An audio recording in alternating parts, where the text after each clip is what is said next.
Robert Matthews had built his fortune the old-fashioned way. 52 years of hard work, careful planning, and very little time for anything else. His silver-streaked hair and the lines around. His eyes told the story of countless boardroom meetings and red-eye flights. That Tuesday afternoon, he arrived home 3 hours earlier than expected. The Singapore deal had closed faster than anticipated, and for once, Robert decided not to fill the extra time with another meeting. He pushed open the front door of his Georgian-style home, loosening his tie. The house was quiet, peaceful.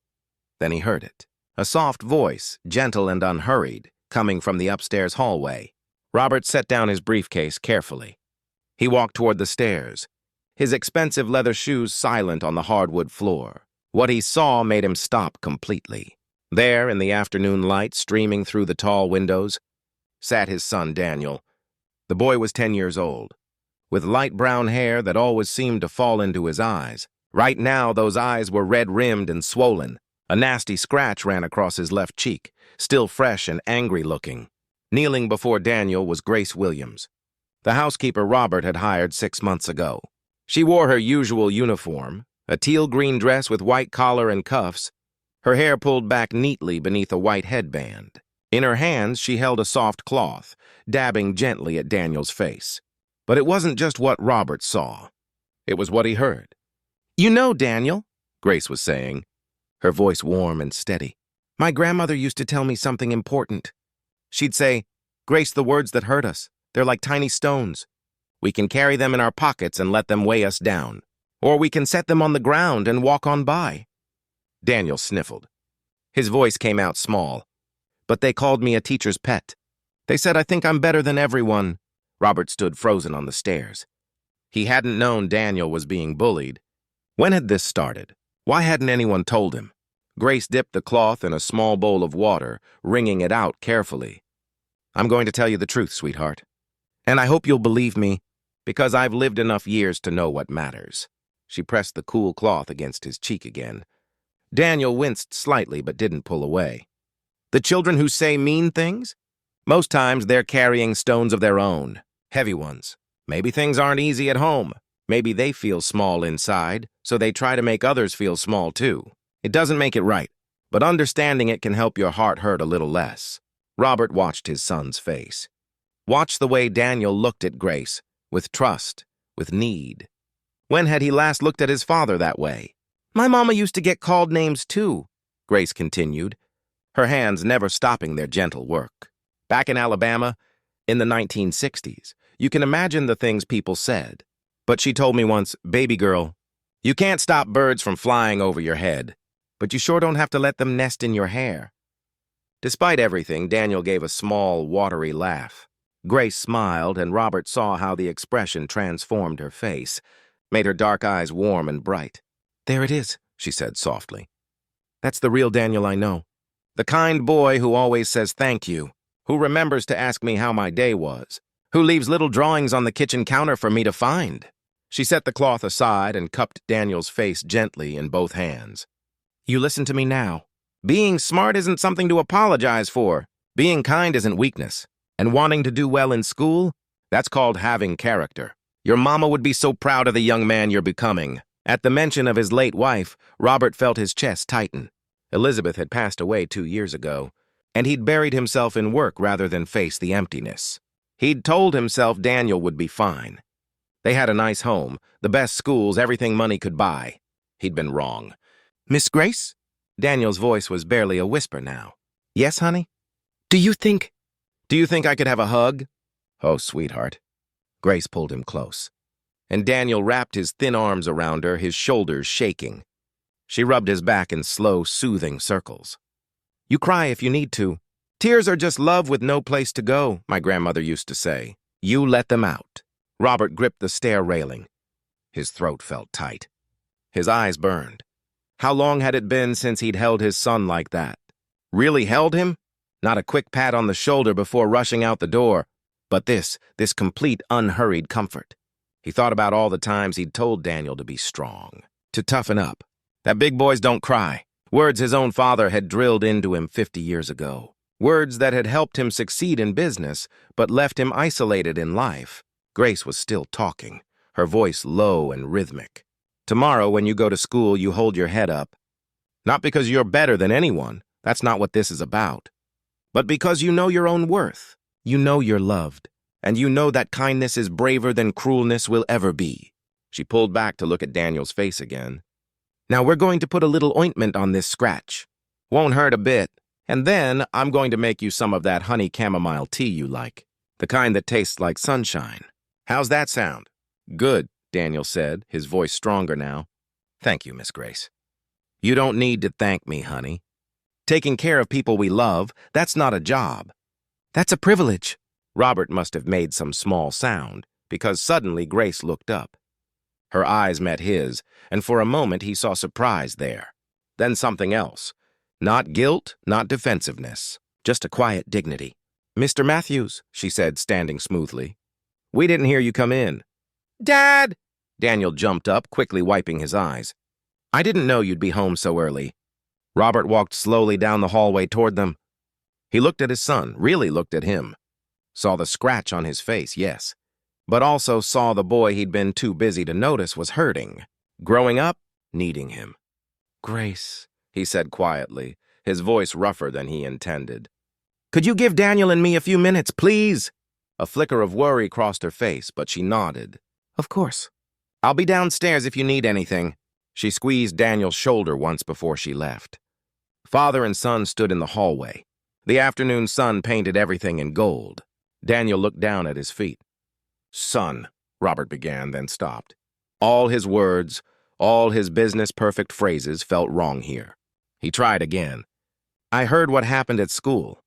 It's nothing, Daniel said quickly. I'm fine. Daniel. Robert knelt down, something his knees protested but his heart demanded. He was at eye level with his son now. It's not nothing. And you're not fine. And I should have known. I should have seen. Daniel's eyes widened. I've been thinking about work so much that I forgot the most important job I have. Being your father. Robert felt his own voice crack. Your mother, she was so much better at this than me. She knew how to talk to you, how to listen. I thought if I could just keep providing for you, keep the company running, keep everything together, that would be enough. But it's not, is it? Daniel shook his head slowly. A tear slipped down his cheek, following the path of the scratch. Those kids at school, Robert continued, they're wrong about you. But Grace was right about them, too. Hurt people hurt people. That's something I'm only just learning myself. He reached out tentatively, then pulled Daniel into his arms. I'm sorry I haven't been here. Really here. Daniel hugged him back fiercely, and Robert felt the boy's tears soaking through his expensive shirt. He didn't care. He held his son and felt something hard inside his chest begin to crack open. When they finally pulled apart, Robert managed a small smile. Grace said something about tea that tastes like sunshine? Daniel laughed, still sniffling. She makes really good tea. Then let's go have some. Robert stood, keeping one hand on his son's shoulder. And Daniel? From now on, I'm going to be home for dinner. Every night I possibly can. We'll talk about school. About whatever's going on in your life. Deal? Deal! They walked downstairs together. In the kitchen, they found Grace at the stove, the kettle beginning to whistle. She turned, uncertainty in her eyes. Grace, Robert said carefully, thank you for what you did up there. For what you've been doing that I was too blind to see. She studied his face for a long moment. That boy is special, Mr. Matthews. He has a good heart. He gets that from his mother, Robert said. Then after a pause, and from someone who knows how to show him kindness when his father forgot how. Grace's expression softened. We all forget sometimes. What matters is remembering again. The kettle whistled louder, and Grace turned to pour the tea. Robert sat at the kitchen table, his own kitchen table, where he couldn't remember the last time he'd sat during daylight hours. Daniel climbed into the chair next to him. Miss Grace, Robert said, would you join us, please? She hesitated, surprised. Mr. Matthews, I should... Please, he repeated. I'd like to hear more of those stories, the ones your grandmother told you. Grace looked at Daniel, who nodded eagerly. She smiled, that same transforming smile Robert had seen upstairs, and brought 3 cups of tea to the table. They sat together as the afternoon light grew softer and golden. Grace told stories about growing up in Alabama, about her grandmother's wisdom and her mother's strength. Daniel listened with rapt attention, occasionally asking questions. Robert found himself hanging on every word, too, realizing how little he knew about this woman who'd been caring for his son, his home, his family. "You know," Grace said at one point, wrapping her hands around her teacup, "my grandmother used to say that the measure of a person isn't where they come from or how much money they have. It's how they treat people when nobody's watching. It's whether they can admit when they're wrong. And it's whether they choose kindness, even when kindness is hard." She wasn't looking at Robert, but he heard the words anyway. Heard them settle into the places inside him that had been hard and cold for too long. That evening, Robert did something he hadn't done in 2 years. He called his secretary and cleared his calendar for the next day until noon. He helped Daniel with his homework, really helped, not just glancing over it while checking his phone. They ordered pizza, and he let Daniel pick the movie for their evening.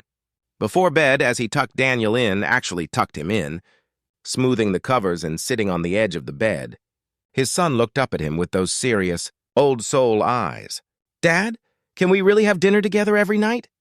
"We can really try," Robert said honestly.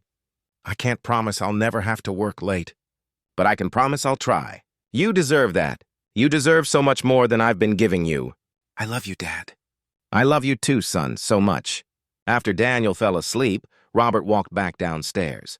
Grace was putting on her coat, getting ready to leave for the day. "Grace," he said, "I want to apologize. I hired you as a housekeeper, but you've been so much more than that. You've been there for Daniel when I wasn't. You've given him wisdom and comfort and love. I can never repay that." Grace smiled gently. "Like I told Daniel, love isn't a debt to be repaid, Mr. Matthews. It's a gift we give freely. Still," Robert persisted, "if there's anything I can do, better pay, different hours, anything that would make your life easier." "What would make my life easier?" Grace interrupted softly. "Is knowing that boy upstairs has his father back. Really has him." "Can you do that?" Robert met her eyes, saw the challenge there and the hope. "Yes," he said. "I can do that. Then that's all I need." As Grace left, Robert stood in his quiet, expensive house, thought about the path that had brought him here, all the choices he'd made, the priorities he'd set, the things he'd gained and the things he'd lost along the way. Tomorrow, he decided, would be different. Tomorrow, he'd start being the father Elizabeth had believed he could be, the father Daniel needed, the man who chose kindness, even when kindness meant admitting he'd been wrong. Outside, the last light of day faded into evening. Inside, in this house that finally felt like a home again, Robert sat down in his late wife's favorite chair and let himself cry.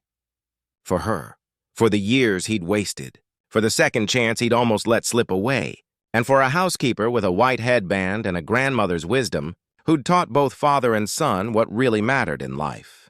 Sometimes, he realized, the most important lessons come from the most unexpected teachers. Sometimes the greatest wealth isn't measured in dollars and deals. Sometimes it's measured in moments like these, quiet, real, and absolutely priceless.